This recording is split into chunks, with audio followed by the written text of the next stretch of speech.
Good evening, Fernwood. It is your TV pal Neil, and it's time for some more late-night variety madness with the next episode of Fernwood Tonight.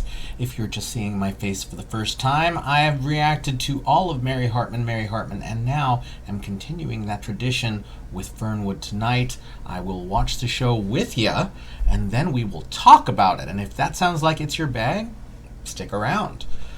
Well, today we are watching episode 17 from July 26th, 1977. Yesterday got a bit silly, so let's reflect.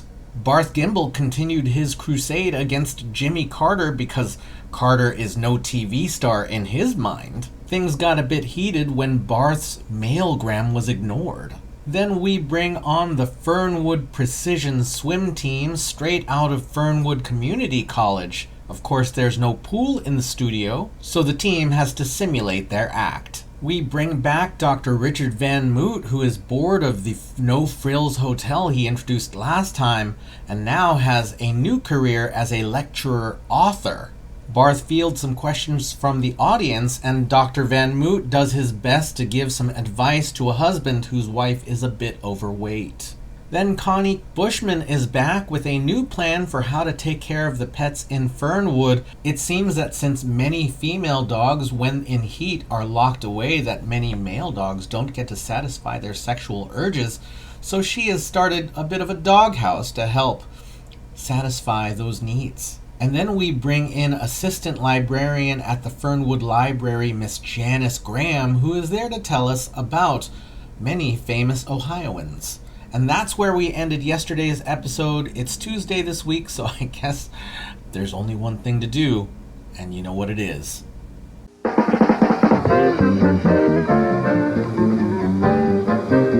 Tonight from Fernwood, Fernwood Tonight, coming to you live with your host for tonight, Mr. Barth Gimble. Tonight, Barth's guest will be Tom Waits, who is very famous for Fernwood, W.D. Bud Prize with his report on tourism in Fernwood, and Happy Kine and the Mirthmakers. And me, I'm Jerry Hubbard. And now your host and mine, Mr. Barth Gimble.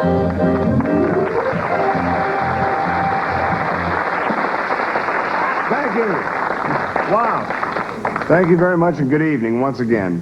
I'm Barth Gimble, back to spread some late-night sunshine all over your living room or your bedroom or wherever you put your set. I hope I can make you feel especially good with our show tonight because, well, you folks have made me feel especially good all day.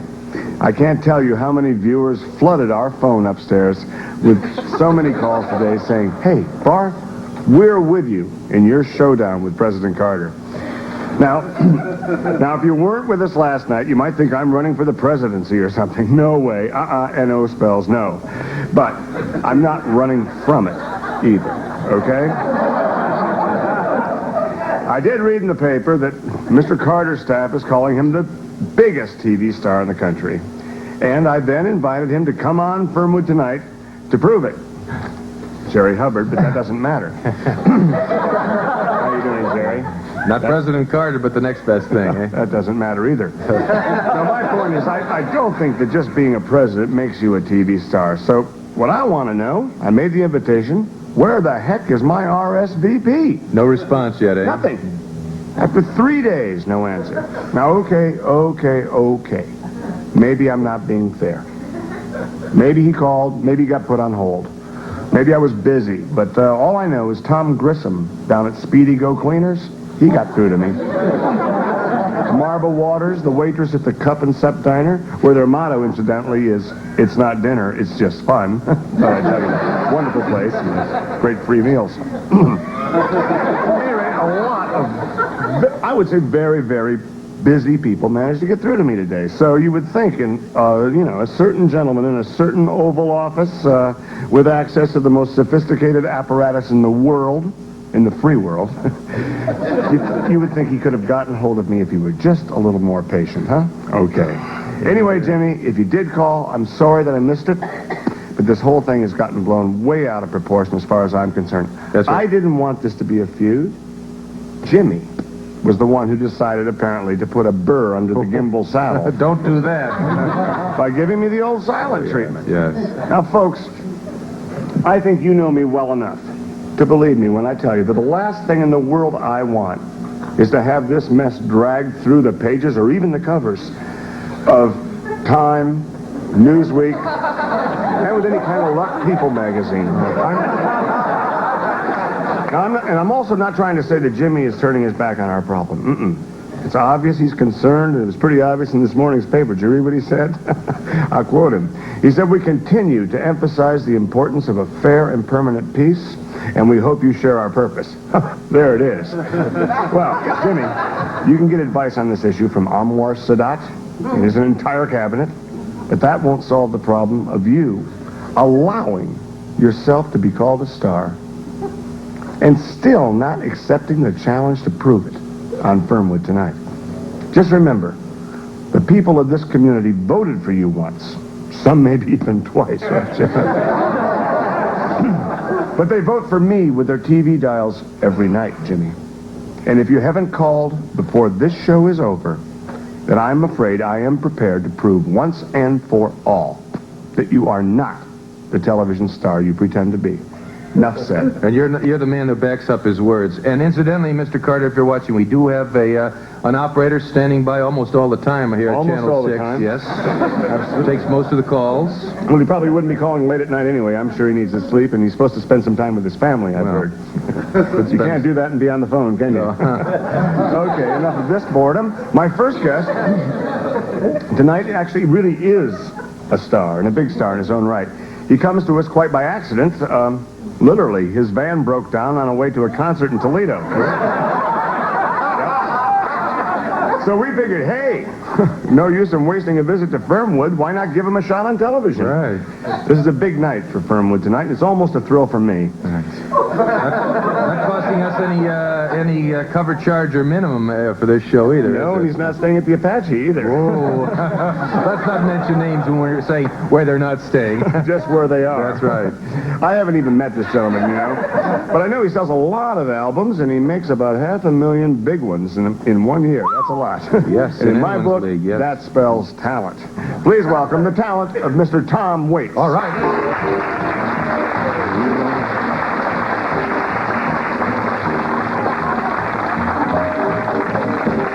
The piano has been drinking. My necktie is asleep. And the combo went back to New York. Jukebox been busted for several weeks. Cause the carpet needs a haircut. And the spotlight looks like a prison break. And the telephone's out of cigarettes. And the balcony is on the make. And the piano has been drinking heavily tonight. The piano has been drinking. And you can't find your waitress with a Geiger counter. And then she hates you and each and every one of your friends. Can't get served without her. And the box office is drooling. And the bar stools on fire. All the newspapers were fooling. And the ashtrays kept tired. Cause the piano has been drinking. Not me.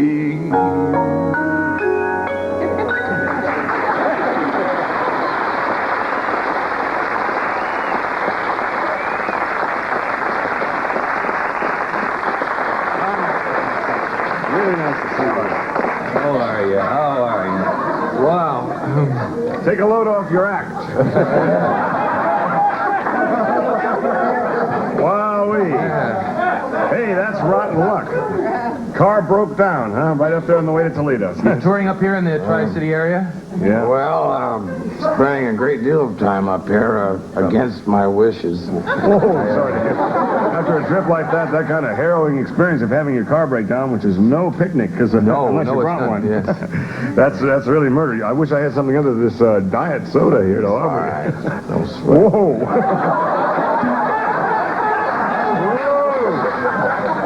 No brand names there, I hope. No, if he said Harvey's Bristol Cream on the air, we'd be in big trouble.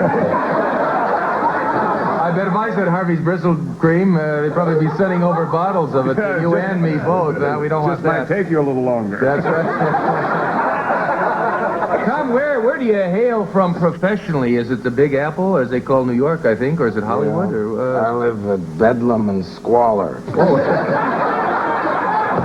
That way. I think we've all lived there at one time. It's kind of strange to have a guy sitting here with a bottle in front of him. Well, I'd rather have a bottle in front of me than a frontal lobotomy.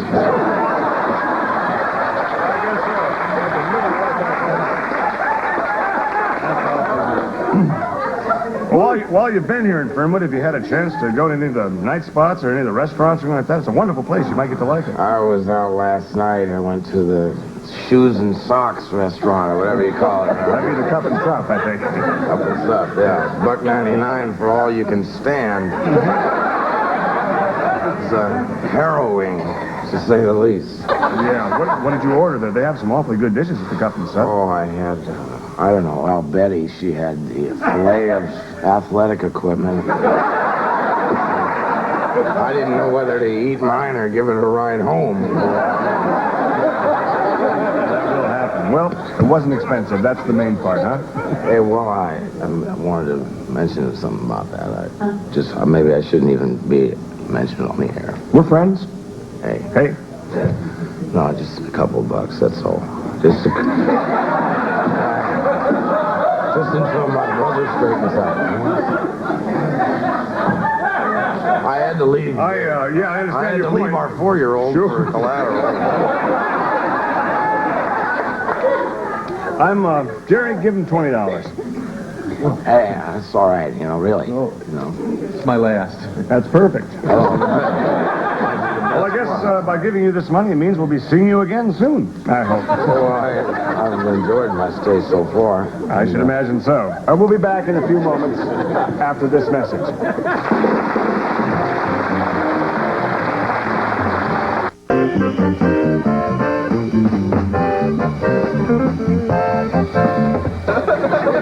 Thanks, Hap. My next guest is kind of Fernwood's unofficial ambassador at large. Very unofficial, too, according to the mayor. He is currently heading up the Chamber of Commerce Committee to attract new industry to Fernwood. Would you please welcome Mr. W.D. Bud Prize?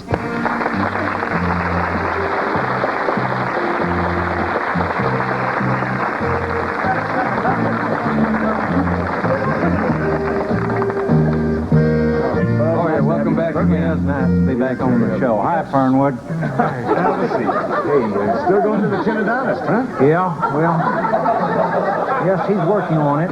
He's working on my problem. I have a slight underbite, as some of you probably have noticed. It looks great today because I think it's you gained... back about a millimeter or Yeah? so. Absolutely. Yeah, I've been working on it now for 3 years. Yeah, a lot of people be so vain they'd cover that with makeup. Bud here, Are you self-conscious about this at all? No, I was before. Because it's not noticeable. I look silly as anything. that kind of thing that once a person opens their mouth, the true beauty comes out and you just forget about Well, here I am talking about myself as usual. Right. All right, just...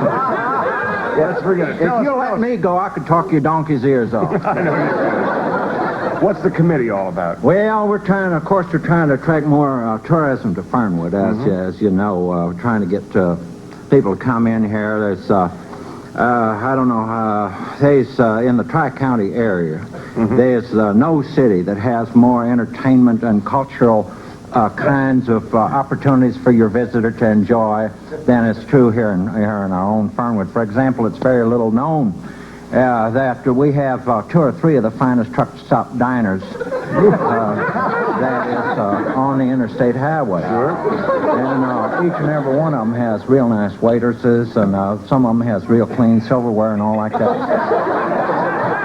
And That great Many cup of them hot will give coffee, you, too. yeah, many of them will give you that second real important cup of coffee, absolutely gratis, free of any additional charge. That's 24-hour service, too. Sometimes, if you're lucky, it comes a little sooner. I don't mean to disparage. That was a joke, but what you're saying is very true. Oh, And let's not forget Happy's Bun and Run, too. Which well, they're here. The nice thing about the truckers, though, they are notoriously big tippers. Oh, I think. Kings of the Road is a better poet than myself once said. Absolutely. Of course, we're also trying to attract your big industry, and of course, we're lucky there because we have one of them commodities that's most useful for your industry that's moving to your new community, and it is that we're rich in unemployed workers. A lot of them say unemployed right here in Fernwood. I think we can not only count on the unemployed, but 90% of them would be unskilled as well. Unskilled and unemployed. Them two things often goes together. Jerry can tell you all about that. By saying nothing. Let's be honest, Bud. Why would anyone move to Fernwood? I mean, I came here because Fernwood offered me an opportunity in the Tri-County show business community, and I'm kind of curious, what does the town offer people, well, no talent people? Well, most people when they're moving into a new community, they're looking to see, is a place where I hope to establish a residentage. Is it relatively safe from crime? And there, you see, I can assuage all of your doubts about that particular thing because, crime, we have almost no crime of any description or type in Fernwood. Breaking and entering, why, there wasn't hardly none of it last year. Assault and battery, why, it's pitiful, though. And your murder and your manslaughter, why, a little bitty baby could count the number of them that we had on the little beads on his little bitty high chair. and most of them were unjustified, too. Yes. And I believe, if I'm not mistaken, there was only one rape last year in this... All right, now, I just want to say this about that. But wait a minute. Wait a minute now. I want to say... I want to make this... We're glossing over anything. I want to make this clear. That rape was done. That rape was done by a man that was not a Fernwood resident. Don't mention names. That was a man that just come through here, just whistling right through town. Furthermore, let me tell you this about that particular incident. That woman was asking for it. She was wearing a dress.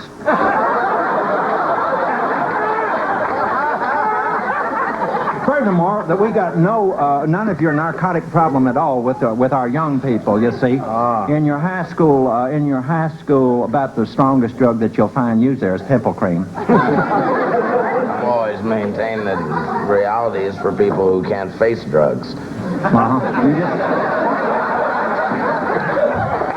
course, show business has a totally different perspective. You're just whistling through town, eh? We'll be right back after this important word.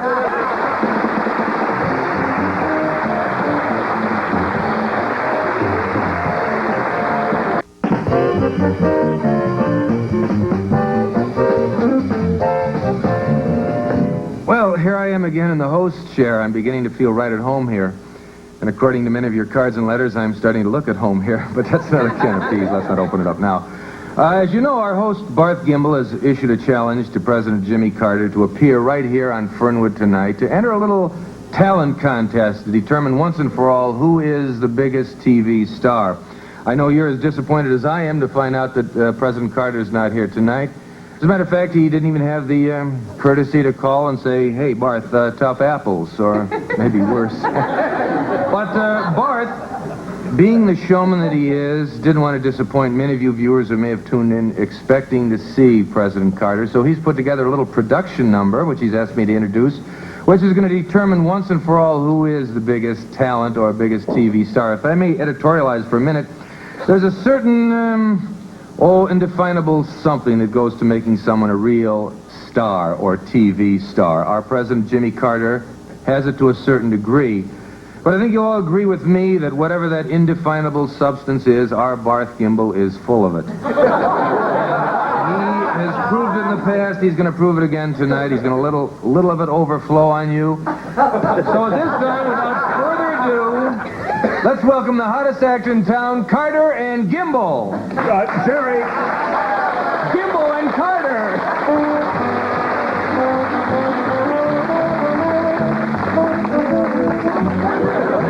May the best man win, huh? The first show business category, impressions. Okay, I'd like to start out with my impression of Fernwood's own Mary Hartman.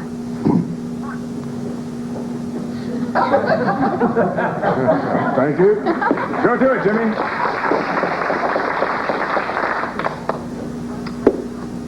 Helen, ready?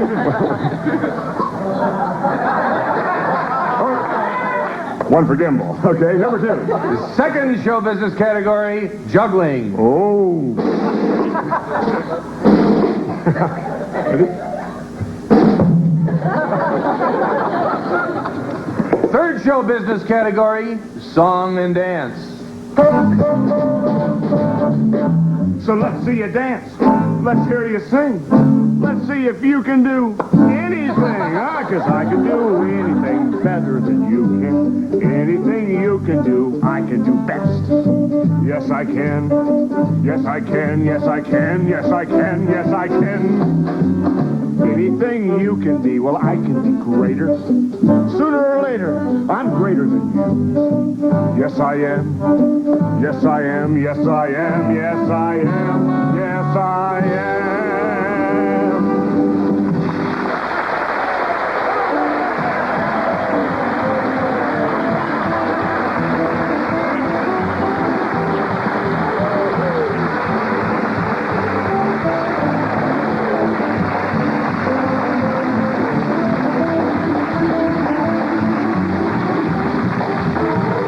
Final show business category, encores.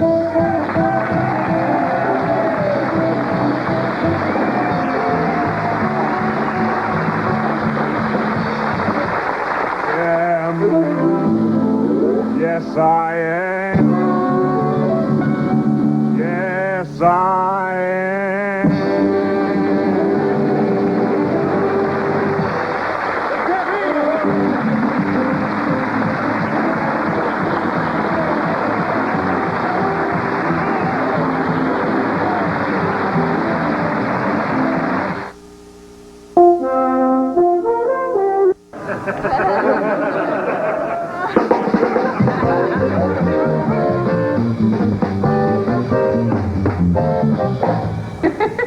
Thank you very much. Well, that's about it for tonight. I think maybe some of us have even had too much fun, if you can do such a thing. I know I did.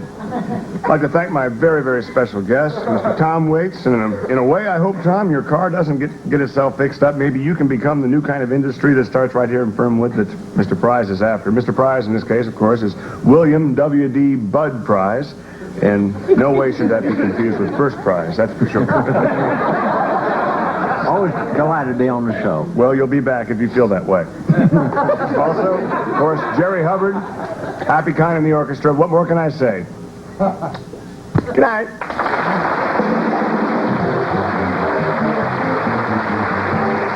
Also appearing on tonight's show were Tom Waits as Tom Waits and Kenneth Mars as William W.D. Budd Prize.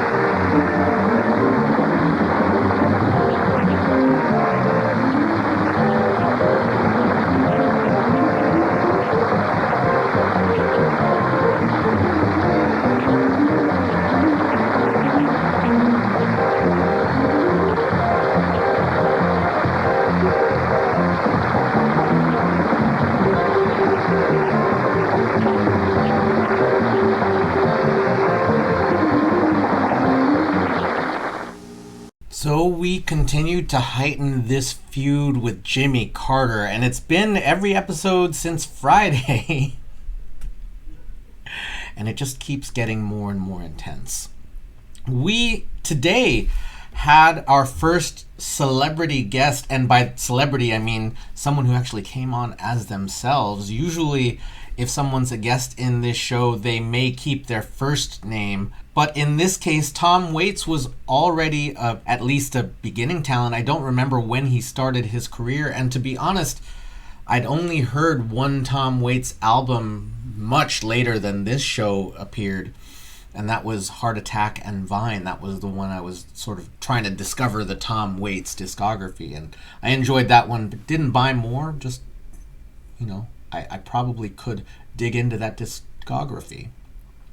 Here he sings one of his early notable tunes, The Piano Has Been Drinking, and to see this song, which is itself somewhat absurd, get the treatment from Barth here, because he's usually fairly disdainful of all of his acts, but to see someone, I don't know how popular this song was. I mean, I know that it's a notable Tom Waits tune, but I don't know if it ever hit the top 40, for instance. I feel like I don't really know much about Tom Waits' early career, and to be honest, I knew Heart Attack and Vine because I was curious and liked that title.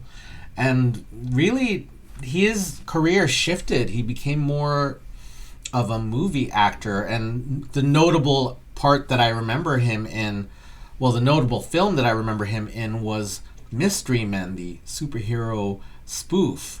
It's not exactly a spoof, it's an adaptation of a work by Bob Burden, but most folks don't know that stuff. I think the times I've heard of Tom Waits in the 21st century, and I think Mystery Men was the 90s, but he was associated to some film. But this is his early career, and this is as young as I've ever seen Tom Waits. Like, I have not looked at pictures of him before, but he's like a kid in this, and yet I think he's playing this sort of grizzled alcoholic character, and he has two iconic lines which now I remember are associated with this show, which were, I'd rather have a bottle in front of me than a frontal lobotomy, and real life is for people who can't face drugs. Those were two lines that became iconic outside of this show that I remembered, from my college years. It's sort of the time you'd be picking that stuff up. And I never had watched Fernwood Tonight at that point, so I'm now connecting the dots. I knew that they were associated with Tom Waits in this show, and until I'd seen it, I didn't remember, right? So I knew that they were associated. Anyway, I knew that they came from here, but I kind of hadn't seen it, so I forgot. And then we bring back William W.D. Bud Price, who is here to share some of the statistics of Fernwood. And it starts with, local eateries and such, and then gets into how crime is practically non-existent in Fernwood. And when he got to the statistic about murder, I remembered, just a few months ago, there were a couple of murders that we'll be connecting to as we talk about our topic of the week today.